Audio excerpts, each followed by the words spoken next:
यहाँ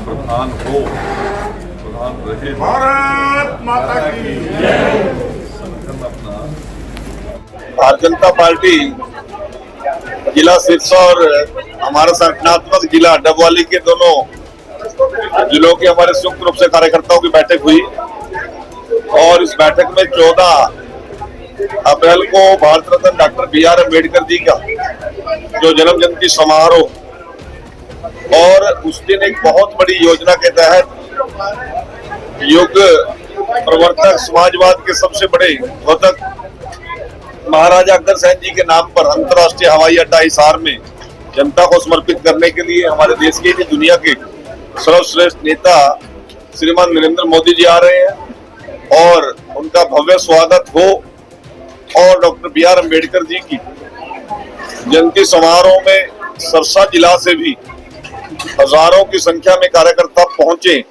इसकी तैयारी के निमित्त आज ये बैठक रखी थी। हमारी पार्टी के सभी वरिष्ठ नेता यहाँ पर उपस्थित हैं। बहन सुनीता जी हैं, आदरणीय चोपड़ा जी हैं, भाई कांडा जी हैं, भाई देव कुमार शर्मा जी हैं, हमारे नवनियुक्त हमारे नगर परिषद के चेयरमैन भाई शांति स्वरूप जी, देसी जोधा जी और मंगवाना जी और हमारे शीशपाल कंबोज जी, वेद फुल्ला जी, सुरेंद्र आर्या जी, बहन रेणु जी, सभी नेतागण यहाँ पर उपस्थित है। सभी ने बैठकर एक व्यापक और फुल प्रूफ योजना के तहत सुबह 6 बजे से पहले हम सरसा जिला को क्रॉस कर जाएंगे और ठीक 8 साढ़े 8 बजे हिसार में सभा स्थल पर हम सभी लोग एकत्र हो जाएंगे और नरेंद्र मोदी जी के बात को सुनने के लिए डॉक्टर बी.आर. अम्बेडकर जी को अपने श्रद्धा सुमन अर्पित करने के लिए वहां पर हम पहुंच रहे हैं।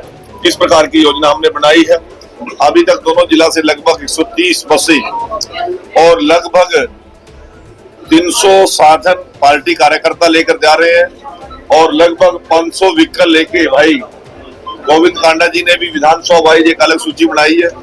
तो कुल मिलाकर एक भव्य शो सरसा जिला की तरफ से होगा। इस बैठक में आज ये योजना बनाई गई। क्या बड़ी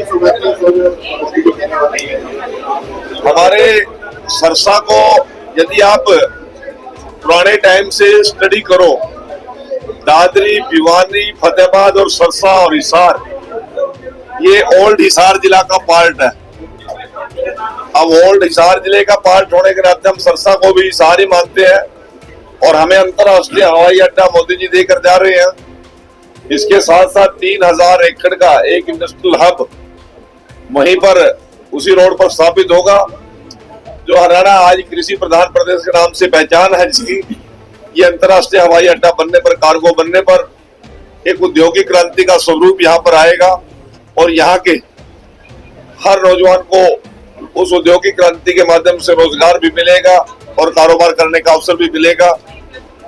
और ये जो अंतर्राष्ट्रीय हवाई अड्डा है, ये पंजाब को भी लाभ देगा, राजस्थान को भी लाभ देगा और इस पश्चिम हमारे हरियाणा के सारे चाहे वो टोहाना है, नरवाना है, उचाना है, जींद है, सभी को टच करता हुआ ये भिवानी का हमारा एरिया, तोसाम का एरिया, सभी को इससे एक लाभ मिलेगा। हमारे डबवाली से लेकर जो आज लोग अमृतसर जाते हैं फ्लाइट पकड़ने के लिए, जो लोग दिल्ली जाते हैं, उनको भी एक बहुत बड़ी राहत मिलेगी और हमारे इस क्षेत्र में एक नई उद्योग क्रांति आएगी।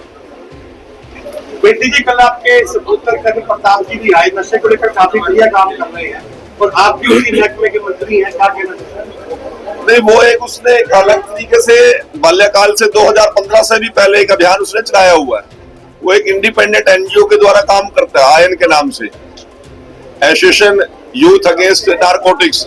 नशे के खिलाफ उसका लगभग 10 साल का एक अनुभव, वो अलग तरीके से करता है वो काम। और शायद मुझे जहां तक पता लगा कि आज उसने सभी यूनिवर्सिटीज और कॉलेज में जो युवा नशे की गिरफ्त में आ रहे हैं और जो विदेश में भागने की फिराक में रहते हैं, माँ बाप को मजबूर करते हैं कि जमीन बेचो, जेवर बेचो, हमें विदेश जाना है।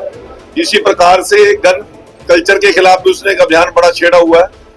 और 2019 में जब पहली बार उन्होंने मुझसे कहा कि पापा मैंने माननीय मनोहर लाल जी से मिलना है, मैंने कहा किस लिए मिलना है, कि मैंने एक ज्ञापन देना है। तो मेरे भी समझ में नहीं आया ज्ञापन क्या था। जो आज गन कल्चर के गानों पर हम आज प्रतिबंध लगा रहे हैं, वो ज्ञापन तो 2019 में दे दिया था। और नशे के अगेंस्ट उसका 2015 से एक सफल आयोजन चल रहा है और लगातार वो प्रयासरत है। और ऐसे CDLU के अंदर भी शायद वो कोई कार्यक्रम की योजना बना के मिल जानकारी मिली है 15 तारीख। वो एक अलग तरह का एक सामाजिक स्वरूप के अंदर नियमित काम करता है और उसके अंदर एक जुनून है नशे के खिलाफ एक काम करने का। कितने लोग सर वहाँ पहुँच रहे हैं वो रैली में? हमारे लगभग 15 जिला के कार्यकर्ता पहुंच रहे हैं। जिस प्रकार का उत्साह सरसा में है, जो सबसे फरार अवे हमारा जिला है, तो आप अंदाजा लगा लीजिए जींद में, भिवानी में, हिसार में, हांसी में, दादरी में और उसके साथ सोनीपत में, इन जिलों में किस प्रकार का उत्साह होगा। बहुत जबरदस्त उत्साह के साथ लोग इस कार्यक्रम में जा रहे हैं। सर हरियाणा के अंदर आप इसको स्टडी कर लीजिए, तब आप क्वेश्चन करना मेरे को। जब आंकड़े देखोगे आप समझना है आंकड़े कह रहे हो, आपके पास अथेंटिक आंकड़े नहीं है बेरोजगारी। इस प्रकार का बाउंडर मचा रहे हैं, ऐसी स्थिति नहीं है। विधानसभा के अंदर जब उनके आंकड़े ठीक कराए तो उनके भी ठीक होंगे। इस प्रेस कॉन्फ्रेंस के बाद आपके भी आंकड़े ठीक करा के जाऊंगा मैं। ये कहने के लिए कहना है कि बेरोजगारी बढ़ रही है, परंतु मैं एक बात कहता हूँ, प्रति व्यक्ति आय सबसे ज्यादा यदि किसी प्रदेश की बढ़ रही है तो वो हरियाणा की बढ़ रही है। सर अब HKRN के सर जो कर्मचारी थे वो भी सर निकाले गए। आपने इसमें स्टडी करनी चाहिए, क्योंकि HKRN में मुख्यमंत्री जी ने तय किया है कि जिन कर्मचारियों के पूरे 5 साल का कार्यकाल हो गया उसको 58 साल की उम्र तक कोई हिला नहीं सकता, और जिनके 5 साल का कार्यकाल नहीं पूरा हुआ है उनके ऊपर कोई बात आती है, नए लोग भर्ती होकर आते हैं तो उनको जगह देनी पड़ेगी। क्योंकि ये जो निर्णय है 5 साल के, ये हमारा निर्णय नहीं है, हाई कोर्ट का डायरेक्शन है। सरकार हाई कोर्ट के डायरेक्शन पर कोई निर्णय लेके बात की थी, और आप स्टडी कीजिए, मुख्यमंत्री जी का यही बयान बार बार आया, जिन लोगों का कार्यकाल 5 साल का हो गया है उनको नहीं हम डिस्टर्ब करेंगे। अब यदि कोई 6 महीने या साल रह के हटाना पड़ रहा है, कोई पक्के कर्मचारी आगे, तो वो उस प्रकार की बात आप तक पहुंच रही है। और आंकड़े जरा आप लोग पत्रकार हो, कोई और आंकड़े दुरुस्त करने की बात आएगी तो मैं कराऊंगा।